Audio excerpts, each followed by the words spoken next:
प्रस्तुत है सुनीता द्विवेदी के द्वारा लिखी कहानी जिसका शीर्षक है बड़ी दीदी। Düsseldorf international airport Germany. Kishore check in की लाइन में खड़ा होता है। 6 फुट लंबा, सांवला वर्ण, उस पर उसकी आंखों पर काला चश्मा। वह अपने लगेज को देता है। अरे सर, आपका सामान तो बहुत ज्यादा है, कुछ कम कर लीजिए। किशोर, मैं 8 साल बाद भारत वापस जा रहा हूँ, क्या क्या कम कर लूं, सभी काम का है। तभी उसी कतार में किशोर के पीछे एक छोटे कद का, गठीला बदन, सफेद रंग की टी शर्ट पहने एक व्यक्ति बोलता है, मैं भी तो भारत जा रहा हूँ, मेरे पास ज्यादा सामान नहीं है, मेरे साथ में अपना एक बैग कर दीजिए, दिल्ली एयरपोर्ट पर ले लेना। किशोर पीछे मुड़कर देखता है। एक साथ दोनों बोल पड़ते हैं, अरे तुम। किशोर उसे अनदेखा करता है और अपने सामान के पास आकर, मैं अतिरिक्त पैसा दे रहा हूँ। वह अपना सामान हैंडओवर करता है और बोर्डिंग गेट नंबर 9 पर आकर बैठ जाता है। दूसरा व्यक्ति जो किशोर के पीछे कतार में था, वह भी चेक इन के पश्चात बोर्डिंग गेट नंबर 9 पर पीछे की कुर्सियों पर बैठ जाता है। किशोर का चेहरा जो भारत जाने के नाम से खिला खिला और खुश था, इस व्यक्ति के मिलने के पश्चात से किशोर के माथे पर रेखाएं लगातार उभर रही थीं, जिसमें उसके मन की बेचैनी और हृदय की उथल पुथल शामिल थी। किशोर के कानों में एक मीठी सी आवाज गूंज रही थी, केसू केसू, जरा दूर हटो, मैं आम फेंक रही हूँ। ये आवाज उसकी बड़ी दीदी की होती है, जो एक बड़े से आम के पेड़ पर एक पतली सी शाखा पर बैठी होती है। वह जल्दी जल्दी आम तोड़कर फेंके जा रही थी। 4 साल का किशोर अपने नन्हे नन्हे हाथों से आमों को एकत्रित कर रहा था। तभी उस पेड़ का रखवाला आता हुआ नजर आता है। बड़ी दीदी को किशोर आवाज लगाता है, जल्दी नीचे उतरो बड़ी दीदी, झुमरू काका आ रहे हैं। अरे केसू, तू भाग, जाकर सामने पड़े भूसे के ढेर के पास छिप जा। केसू दौड़कर छिप जाता है जब तक झुमरू काका आ जाते हैं। जैसे ही वह नीचे पड़े आमों को देखते हैं, पास पड़ी छड़ी उठाते हैं और ऊपर की ओर देखते ही, अरे तू है शैतान लड़की दुर्गा, चल नीचे उतर। वह जैसे ही नीचे आती है, झुमरू काका उसकी लंबी लंबी दोनों चोटियों को पकड़कर, तू यहाँ आम की चोरी करने आई थी ना, तेरे घर में तो कुछ है नहीं, दूसरों के यहाँ से चुरा चुरा कर ही तो अपना घर भरती है। माँ होती तो वह सिखाती कि क्या सही और क्या गलत। बाप तो सारा दिन खेतों में काम करता है और भैंसों को दाना पानी देता है, दूसरों की मजदूरी भी करता है, और तू सारा दिन अपने छोटे भाई को लिए डोलती रहती है। चल दिखा अपनी हथेली। दुर्गा अपनी दोनों हथेलियों को खोलती है। झुमरू काका अपनी छड़ी से दोनों हथेलियों पर जोर से प्रहार करते हैं। दुर्गा की बड़ी बड़ी आंखें पूरी तरीके से आंसुओं से भर जाती हैं। दुर्गा कहती है, काका आपने मुझे सजा भी दे दी, क्या मैं 2 आम ले जा सकती हूँ अपने भाई के लिए? काका, अरे बड़ी बेशरम लड़की है, चल ले जा 2 आम और फिर कभी यहाँ दिखाई ना देना। वह दोनों आमों को अपने हाथों में लेकर भागती है। थोड़ा आगे जाने पर वह भूसे के ढेर के पीछे छुपे अपने भाई का हाथ पकड़ती है और अपने घर आती है। सबसे पहले आम धोकर किशोर को देती है। लो केसू, खा लो आम। केसू, मुझे नहीं खाने। और दुर्गा की हथेली जिस पर छड़ी का तेज निशान होता है, उसे अपनी नन्ही हथेली से सहलाता है। कितना तेज मारा है उस झुमरू ने, मुझे थोड़ा बड़ा होने दो, मैं उसके सर पर डंडा मारूंगा। दुर्गा, चल भूल जा, मैंने उसके आम तोड़े, उसने मुझे मारा, बात बराबर। अब तू खा ले, वरना मेरा पिटना बेकार हो जाएगा। दोनों भाई बहन आम खाने लगते हैं। फिर दुर्गा केसू को अपनी गोद में लिटाकर उसके सिर को थपकी देने लगती है। केसू, बड़ी दीदी हमारी माँ क्यों चली गई ऊपर भगवान जी के पास? दुर्गा, तुम जब पैदा हुए तो उनके शरीर में कुछ कमी आ गई थी, उन्हें सेप्टिक हो गया था। केसू, लेकिन मेरे पास तो मेरी बड़ी दीदी है। दुर्गा, हाँ केसू, जब तक मैं जिंदा हूँ तुम पर कोई परेशानी नहीं आने दूंगी। तभी उनके पिता घर की कुंडी बजाते हैं। दुर्गा, ये दुर्गा, दरवाजा खोल। दुर्गा दरवाजा खोलती है तो उसके पिता नशे में धुत उसे तेजी से धक्का देते हुए, चल हट दूर, मैं तो तुम दोनों से तंग आ गया हूँ। एक तेरी माँ पैदा करके मेरे लिए तुम दोनों को छोड़ गई, और तुम दोनों की शैतानियां सुनकर मेरा तो मन करता है कहीं भाग जाऊं। खेती मेरे पास थोड़ी ही है, जिससे मेरा और मेरे भाई का परिवार पलता है। मेरा भाई तो थोड़ा पढ़ा लिखा है, सो कुछ पैसे सेठ की मुनीमी में कमा लेता है। मुझे सारे दिन की मेहनत के बाद भी इतना पैसा नहीं मिलता कि तुम्हें अच्छा पहना सकूं और अच्छा खिला सकूं। दुर्गा अपने पिता को पानी का एक गिलास भर कर देती है। पानी पीकर, दुर्गा, कल से तुम और केसु सरकारी स्कूल जाओगे। कम से कम स्कूल जाओगे तो कुछ शैतानियां कम होंगी और कुछ पढ़ोगे लिखोगे भी।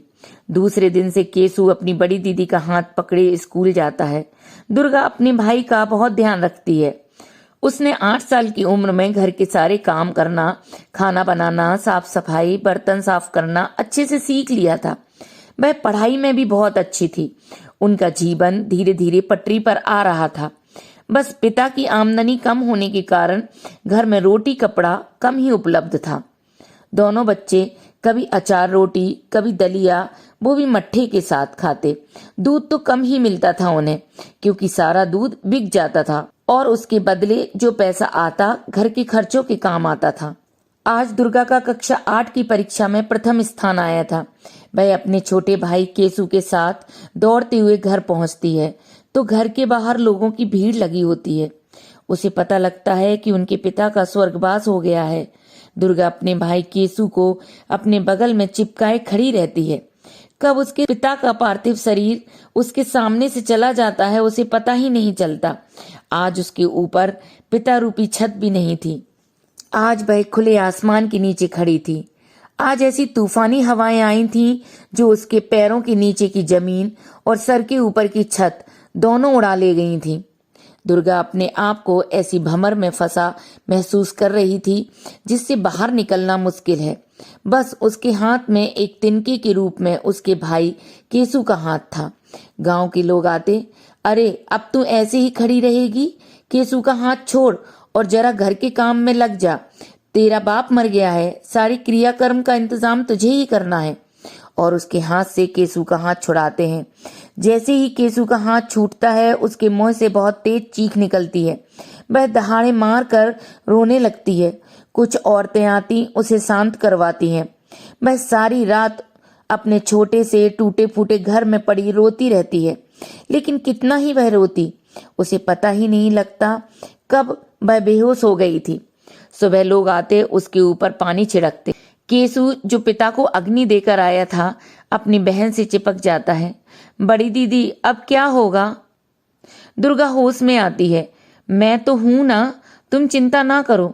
तभी उसके चाचा जो पास के ही मकान में रहते हैं आते हैं और उनके साथ गांव के 4-5 प्रतिष्ठित लोग भी। सभी दुर्गा से कहते हैं, दुर्गा, हम सब गांव के बड़े बुजुर्ग लोगों ने यह निर्णय लिया है कि तुम विद्यालय जाना अब बंद कर दो और केसु की पढ़ाई जारी रखो। तुम्हें घर के सभी काम संभालने होंगे। तुम्हारे चाचा चाची तुम्हारी जो खेती है वह करवाते रहेंगे और तुम्हें थोड़ा बहुत खर्चा उसी उपज से देंगे। दुर्गा कहती है, ठीक है काका, बस केसु की पढ़ाई नहीं रुकनी चाहिए। दुर्गा अब एक जिम्मेदार महिला की तरह घर संभाल रही थी। भाई को विद्यालय भेजती, अपने घर का काम निपटाती। इसी में उसकी चाची भी अपने घर का सारा काम दुर्गा से करवाने लगी थी। दुर्गा रात होते होते इतना थक जाती थी कि उसे पता ही नहीं चलता कि कब नींद ने उसे अपनी आगोश में ले लिया है। गांव के जमींदार राम किशन का बेटा अर्जुन, जो बड़ा संस्कारी और पढ़ाई में अव्वल आता था, वह दुर्गा की कक्षा में पढ़ता था। वह हमेशा दुर्गा की स्थिति से दुखी रहता था। उसकी कभी कभी चलते फिरते दुर्गा से मुलाकात हो जाती थी। वह हमेशा दुर्गा की मदद करना चाहता है और उसे पढ़ने के लिए अपनी किताबें देकर आता है। दुर्गा को पढ़ने में बहुत दिलचस्पी थी, लेकिन उसकी चाची जब भी उसे पढ़ते देखती उस पर भड़क पड़ती थी। तू बड़ी परधारिन बन रही है, माँ बाप दोनों को तो चपट कर बैठी है, अब भी तुझे शांति नहीं मिल रही। दुर्गा का भी लगाव अर्जुन की ओर बढ़ रहा था, क्योंकि उसकी ऐसी परिस्थिति में वही एक था जो उसे समझ रहा था। आज दुर्गा 18 साल की हो गई थी। उसके चाचा की आवाज आती है, अरे सुनती हो, जरा दुर्गा को अच्छे से तैयार कर दो, रिश्ते वाले आ रहे हैं। आज दुर्गा के विवाह का दिन था। उसे लाल जोड़ा पहनाया गया था। केसु भी नई कमीज पहनकर तैयार था। तभी अर्जुन दुर्गा के घर में पीछे से आता है। दुर्गा, अर्जुन, तू क्यों आ गया? अर्जुन, बहुत देर से मौका देख रहा था, अभी तुझे अकेला पाया तो आ गया। अर्जुन, दुर्गा मेरी किताबें वापस कर दे। अरे तुम पुरानी किताबें लेने आ गए, देखते नहीं आज मेरी शादी है। अर्जुन, दुर्गा मत कर यह शादी, तेरा जीवन बर्बाद हो जाएगा। तेरी शादी 40 साल के आदमी से हो रही है और मैंने पता लगाया है वह अच्छा आदमी नहीं है, उसकी पहले भी 2 पत्नियां मर चुकी हैं। दुर्गा परेशान होकर, मैं क्या करूं अर्जुन, मेरा तो वैसे भी शादी का मन नहीं है, मुझे केसु की चिंता हो रही है। तभी उसकी चाची आवाज देती है, दुर्गा जल्दी आ, सभी मंडप में तेरा इंतजार कर रहे हैं। दुर्गा जाने लगती है, तभी अर्जुन उसका हाथ पकड़ता है, मैं तेरा साथ दूंगा, दुर्गा तू मान जा। दुर्गा बिना कुछ कहे मंडप की ओर चल देती है। दुर्गा की विवाह की रस्म शुरू हो जाती है। अर्जुन की आंखों से आंसुओं की धार लगी होती है। दुर्गा की विदाई का समय आता है। वह किशोर को लगातार अपने हाथ से पकड़े रहती है। सभी कहते हैं दहेज में अपने भाई को ले जा रही है। ससुराल पहुंचकर वह अपने कमरे में पहुंचती है। उसे यह देखकर कि थोड़ा पैसे वाला घर मिला है, चैन आ जाता है। अब वह निश्चिंत थी कि उसके भाई का भविष्य यहाँ पर सुरक्षित है। वह केसु को अपने बिस्तर पर लिटा लेती है। केसु, बड़ी दीदी तुम्हारे ससुराल वाले तो बड़े पैसे वाले हैं, यहाँ तो हमें सब्जी भी मिलेगी, हमें नमक के साथ रोटी नहीं खानी पड़ेगी। अच्छा हुआ तेरी शादी चाचा ने कर दी, तुझे घर में तो चाची बहुत काम करवाती थी। दुर्गा, हाँ एक काम तो चाचा ने अच्छा किया। केसु बातें करते करते सो जाता है। दुर्गा कमरे से बाहर आती है।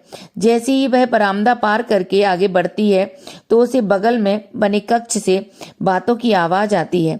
वह ठहर कर खिड़की से देखती है तो उसका पति, जिसके साथ उसने 7 फेरे लिए थे, एक लगभग 35 साल की सुंदर सी महिला के साथ अंतरंगता में व्यस्त था। दोनों हंस हंस कर कह रहे थे, ये सही मछली को फंसाया है, इससे तो हमारा बाजार गर्म रहेगा। तभी महिला कहती है, इसके चाचा ने सौदा भी तो बहुत महंगा किया है, पूरे 2 लाख ले लिए हमसे। धीरे बोलो, कोई सुन ना ले। इतना सुनते ही दुर्गा के माथे से पसीना निकलने लगता है। वह तुरंत अपने कक्ष में वापस आती है। केसु उठ, हमें चलना है। केसु, कहाँ बड़ी दीदी? दुर्गा, कहीं भी, हम यहाँ सुरक्षित नहीं हैं। दुर्गा केसु के साथ खिड़की के रास्ते पीछे से भाग जाती है। वह केसु को साथ लेकर सारी रात पैदल चलती रहती है। उसे समझ में नहीं आ रहा था कि कैसे आगे का जीवन चलेगा। केसु की जिम्मेदारी न होती तो आत्महत्या ही कर लेती, लेकिन दूसरे ही पल सोचती, मैं क्यों मरूं, मैंने क्या किया है। फिर वह एक सुनसान स्थान पर अपने भाई के साथ बैठ जाती। जल्दबाजी में जो कुछ भी अपने साथ लाई थी खाने का सामान वह केसु को खिलाती है। दुर्गा लोगों की नजरों से बचने के लिए रात हमेशा शमशान में गुजारती थी। वहीं पड़े लकड़ी के टुकड़े और उपलों पर अपना और केसु का खाना बनाती थी। दिन भर स्टेशन पर सामान बेचती, पास की दुकानों से लेकर।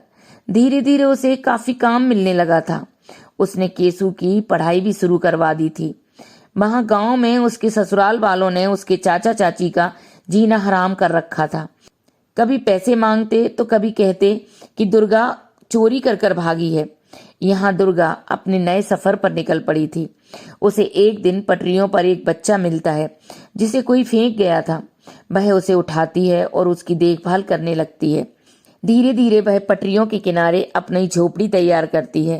केसु को लगता कि मेरी बड़ी दीदी का प्यार बट रहा है, लेकिन दुर्गा को जीवन ने जो कष्ट दिए थे वह किसी और अनाथ बच्चे को नहीं देना चाहती थी। धीरे धीरे उसके पास अनाथ बच्चों की संख्या बढ़ रही थी। उस जगह दुर्गा का नाम बड़ी दीदी के नाम से प्रसिद्धि पा रहा था। इसी नाम के सहारे एक दिन उसकी मुलाकात अर्जुन से होती है। अर्जुन उसे गांव के सारे माहौल के बारे में बताता है और कहता है कि तुम गांव मत जाना। अर्जुन उसे गांव के सारे माहौल के बारे में बताता है और कहता है, दुर्गा तुम गांव मत जाना, पुलिस और तेरे ससुराल वाले तेरे पीछे पड़े हैं। दुर्गा कहती है, अब मुझे किसी बात की फिक्र नहीं है। मेरे केसु का स्नातक पूरा हो गया है और उसकी यूनिवर्सिटी उसे छात्रवृत्ति पर विदेश पढ़ने के लिए भेज रही है। इसके बावजूद केसु को बाहर जाने के लिए ज्यादा पैसों की जरूरत थी। दुर्गा कहती है, केसु तू गांव जाकर अपनी जो थोड़ी जमीन है बेच दे और थोड़ा पैसा मेरे पास है और तू विदेश चला जा। केसु गांव पहुंचता है और चाचा चाची से अपनी जमीन मांगता है। चाचा चाची उसे रो रो कर सुनाते हैं, तेरी बहन दुर्गा बहुत चालाक है, वह तो पहले ही जमीन बेचकर सारा पैसा ले गई, उसी से तुझे पढ़ाया है और अर्जुन के साथ गुलछर्रे उड़ाती है। तू तो भोला है, कुछ नहीं समझता, तू हमारे खानदान का चिराग है। हमें पता चला है कि वह बहुत से अनाथ बच्चों को अपने साथ रखती है, वह ये सब दिखाती है समाज में, उनके सहारे पैसों की उगाई करती है, लेकिन तू तो हमारा बेटा है, मेरे भाई की आखिरी निशानी है। हम जेवर गिरवी रख के तुझे पैसे देंगे, तू बाद में हमें वापस करते रहना। केसु के अंदर ज्वालामुखी की तरह लावा उबल रहा था। उसे अपनी बड़ी दीदी पर बहुत क्रोध आ रहा था।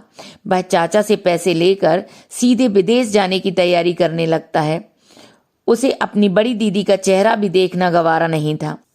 एयरपोर्ट पर भारत जाने वाली फ्लाइट की घोषणा होने लगती है।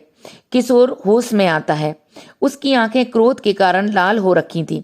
वह अपने गेट नंबर 9 से भारत की फ्लाइट में बैठता है और भारत आने पर जैसे ही एयरपोर्ट के बाहर आकर टैक्सी लेने लगता है, अर्जुन जो लगातार उसके साथ था उसका हाथ पकड़ता है। रुक जाओ किशोर, मेरी बात तो सुनो। किशोर कहता है, क्या सुनना है अर्जुन, अब क्या बाकी रह गया? यही कि तुमने अपने 8 साल जिस गलतफहमी में निकाले हैं उसे अब समाप्त करने का समय आ गया है। मैं तुम्हारे साथ ही जर्मनी आया था 8 साल पहले, तुम्हें पता नहीं चला, लेकिन मैं हर पल तुम पर नजर रख रहा था। जब कभी तुम्हें पैसे की परेशानी हुई, मैंने चाचा के नाम से पैसे जमा किए। अर्जुन, तुमने क्यों किया ये सब? मैं तो तुम्हारा कोई नहीं लगता। मुझे तुम्हारी बहन ने अर्जुन, मुझे तुम्हारी बहन से बहुत प्यार है और तुम्हारी बड़ी दीदी को तुमसे। उसने मेरे सामने शर्त रखी थी, यदि मैं उससे सच्चा प्रेम करता हूं तो मुझे 8 साल ये तपस्या करनी होगी। वह तुम्हें अकेले नहीं छोड़ना चाहती थी। केसु की आंखों से अश्रुओं की धार लगी रहती है।